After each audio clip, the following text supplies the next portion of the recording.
سلام دوستان عزیز، خوش آمدین. اسم من محب الله دری است و ما در مکتب تولین یونیورسیتی سکول آف مدیسن که یک مکتب طبی است درس میخوانم و ما یک برنامه به نام afghanclinic.com داریم که ما میخوام که ویدیوهای مختلف درست کنیم و درباره مرضای مختلف حرف بزنیم. و اگر همه این معلوماتایی که ما در این برنامه حرف میزنیم از مجله های تحقیقاتی آمدن و ما میخوایم که معلومات درست رو به شما بگوییم. و اگر شما میخواین که در آینده ما کدام مضمون مهم یا مخصوص را به شما بیاریم، میتوان که با ما کامنت یا ایمیل برسانین. کامنت میتوانید که در پایان نوشته کنین و با ایمیل میتوانید که به وبسایت afghanclinic.com بروین و با ما ایمیل برسانین. و اگر میخواین که از این ویدیوهای آینده خبر باشین، میتوانید که با ما هم سابسکرایب کنین. امروز ما حرف زده بودیم در بخش اول دیابت. ما امروز میخوایم که درباره بخش دوم دیابت حرف بزنیم که پیچیدگی های دیابت چی هستند و چی توانیم میدونیم که تستا کنیم که قند خون رو چک کنیم و هم چی میتوانیم که ما از دیابت جلوگیری کنیم. و ما میخوایم که اسکرین خود را ما شیر کنم که پرزنتیشن من را شروع کنم. خیر، و نمی بخش دوم پرزنتیشن ما است که درباره دیابت هستند. نام من محب الله دری است و ما در مکتب تولین یونیورسیتی سکول آف مدیسن درس میخوانم. دیابت ما گفتیم بخش اول هم داره، بخش دوم یک دفعه تایپ 1 تایپ 2 میگیم و همین چند علامت های ما حرف زدیم و اما میتونه که دیابت که پیچیدگی های دیگر هم دارن و پیچیدگی های بسیار خطرناک هستند به وجود ما. یکی از این پیچیدگی ها به نام نوروپاتی میگویند. نوروپاتی دیابت که هستند به عصبای ما ضرر میرساند. عصبای ما که عصبا هستند که ما میتوانیم عصباست که ما میتونیم که دستای خود را ما احساس کنیم، پای خود را احساس کنیم و اما وقتی که به عصبا ضرر میرسند دیابت، ما نمیتونیم که دستا پا انگشتا ما احساس کنیم و ما کرختی های انگشتا یا بیسی یا مرمور که گفتیم از نوروپاتی میگیرن، از نوروپاتی هستند و یک پیچیدگی بسیار شدید هستند و این وقتی که این پیچیدگی به خاطر هستند یا به خاطر که این دیابت ما کنترل نیست، یعنی قند خون ما بیشتر هستند و یا ما دوا هم میگیریم و ما نمیفهمیم که دیابت داریم و بعد از این که وقتی که ما کنترل نکنیم دیابت ما از این که پیچیدگی که میگیریم به نام نوروپاتی است. دوم، دیابت هم به رگای کوچک ما ضرر میرساند. همه رگای کوچک مخصوصا و یکی از این رگا که به چشما میرساند که ضرر میرساند و باعث کوری میگردد و ما نمیتونیم که چیز ببینیم و این هم یک پیچیدگی بسیار شدید دیابت هستند و ما باید کوشش کنیم که دیابت ما قند خون ما در کنترل باشد که ما به رتینوپاتی نرسیم.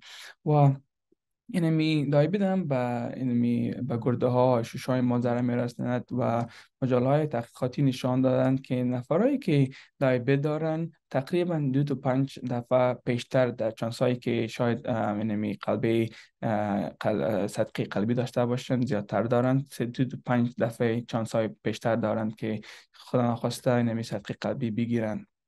و جلوگیری از این پیچیدگی ها است که ما باید قند خون را با ما باید کنترل داشته باشیم.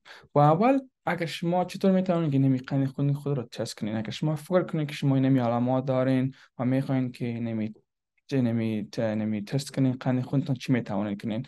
در امریکا گفتند که اگر در بین سالهای 35 یا 70 ساله باشین و وزن شما بالا باشد، شما باید یک دفعه قند خون خود را چک کنین. و وقتی که شما لابراتوار میروین یا کلینیک یا شفاخانه، 3 رقم تست دارن آلی. یک به نام میگن فاستینگ بلاد گلوکوز تست، یعنی شما که پیش از این که بروین که خون خود را بدین به که یا میتونه که قلب خون را چک کنن، شما باید روزگار باشین. کم از کم 8 ساعت پیش از تست گرفتن شما باید روزگار باشین، چیزی نخورین و بعد از آن که شما میرین با لابراتوار خونتون رو میگیرد و یک نمبر میتین شما را. این نمبر ها که گفتن در مابینی است که در این عکس میگن فاستینگ گلوکوز شوگر تست. اگر نمبرتان از 99 یا پایین تر باشن نرمال هستند. اما نمبرتان از در بین 100 یا 125 باشد، یا به نام پری دیابتیز میگویند. یعنی شما دیابت ندارین اما چانس شما که دیابت بگیرین بیشتر هستند. و اگر از 125 بالا باشد شما را به دیابت تشخیص میکنند. و تست دیگر به نام گلوکوز تالرنس تست میگویند.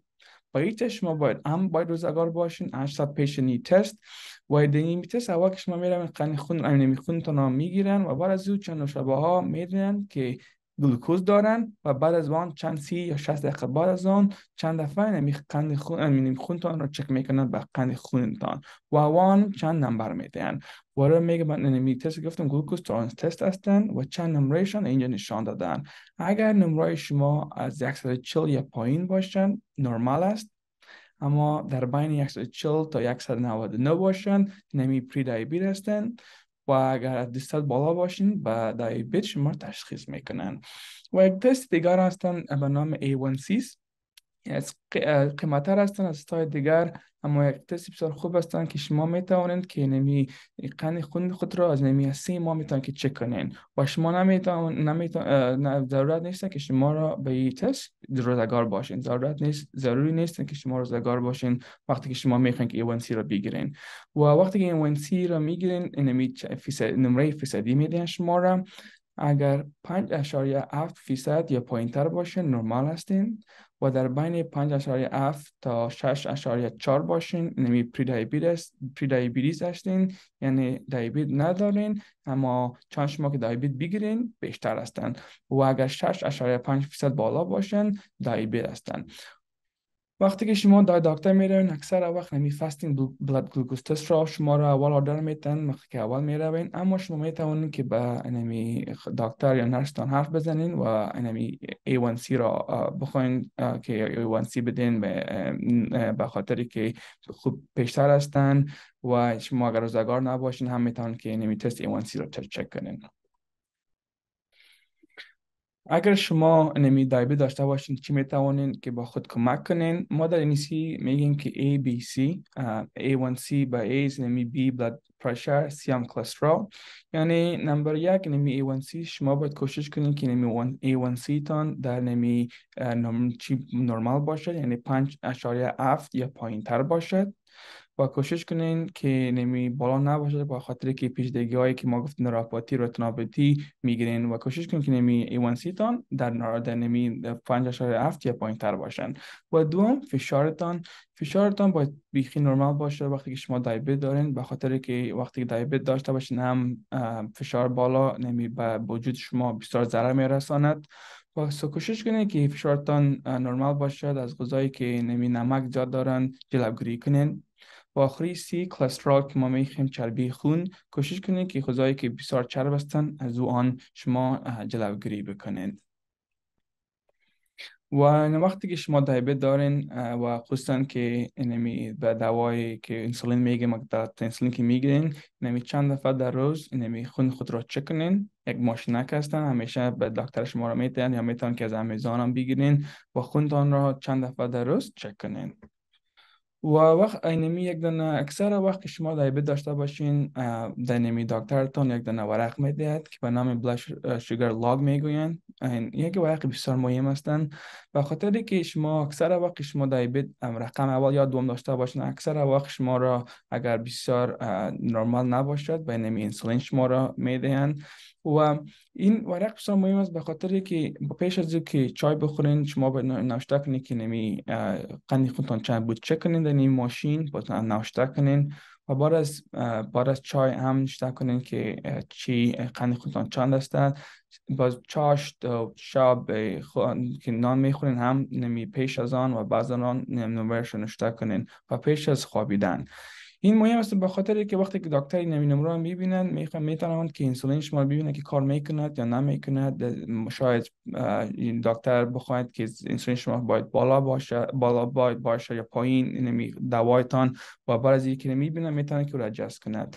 و اینمی یک مشکلی دیگر دیابت این است که وقتی شما انسولین میگیرین میتونن که شما قند خونتان بیخی پایین بیاید و اگر از 70 پایین باشد یا هم ضرر میرسند وجودتان، ما باید نمی کوشش کنیم که خونم از 70 تا 100 پایین مابین از وا باشد. اما از 70 که پایین شد هم ضرر میرسند. به خاطر از این مهم است، به خاطر که اگر شما خونتان همیشه قند خونتان در 80 هستند، در دکتر شاید نمی انسولین شما را پایین تر کنند. نمی مهم است که نمی شما در نمی ورق نوشته کنین و هر وقت که به دکتر می روین به خود شما نمی ورق را بیارین. و ما گفتم اینا وقتی که شما انسولین زیادتر بگیرین میتونین که با یک چی به کلسیمیا که ما میگیم اینمی قند خودتون بیخی پایین بیاید، از افتارم پایین و آن هم ضرر میرساند. و علامتایی که اینمی از قند خون کمتر یا هایپوگلیسمیا که میگم این هستند: حرق کردن، رنگ پریدن، رزش بدن یا دست‌ها، گرسنگی، خستگی شدید یا ضربان قلب فوری. همین شما که داشته باشین فوراً به اینمی امرجنسی دپارتمنت بروین یا ایار و از اونها ما میتونن که یا شما را یک دانه یا دوا بتوان که زیاد را شوان. یعنی یک علائم بسیار شدید هستند و از این جلوگیری بسیار مهم است. و چی میتونین که شما از یک دیابت داشته باشین، چی میتونین که از اون تداوی کنین، و دوم اگر نداشته باشین چی میتونین که از اون جلوگیری کنین از دیابت. سه چیز بسیار مهم هستند، هم به جلوگیری و هم به تداوی دیابت: وزن باختن، ورزش کردن و غذای درست خوردن. در امریکا اکثر نفرا که دیابت دارن دوا نمیخورن، تنها نمی سه چیزا رو چی میکنن، نمی تداویشان نمی وزن باختن و ورزش و غذای درست خوردن هستن. یعنی اگر شما دیابت دارین میتونین که از دوا جلوگیری کنین، تنها نمی چیزا که وزن باختن و غذای درست خوردن و ورزش کردن میتونین که کنین که از نمی از دوا ضرورت نیست که شما دوا بخورین. اما اگر شما دیابت ندارین یا شاید پری دیابتیس هستین، یعنی شما دیابت ندارین اما چانس های شما که دیابت بگیرین یا در فامیل تا نفرای بسیار دیابت دارین بیشتر هستن، یعنی چانس های شما که دیابت بگیرین بیشتر هستن. شما هم میتوانید که این سه چیزا کنین که به خاطر از این دیابت جلوگیری کنین.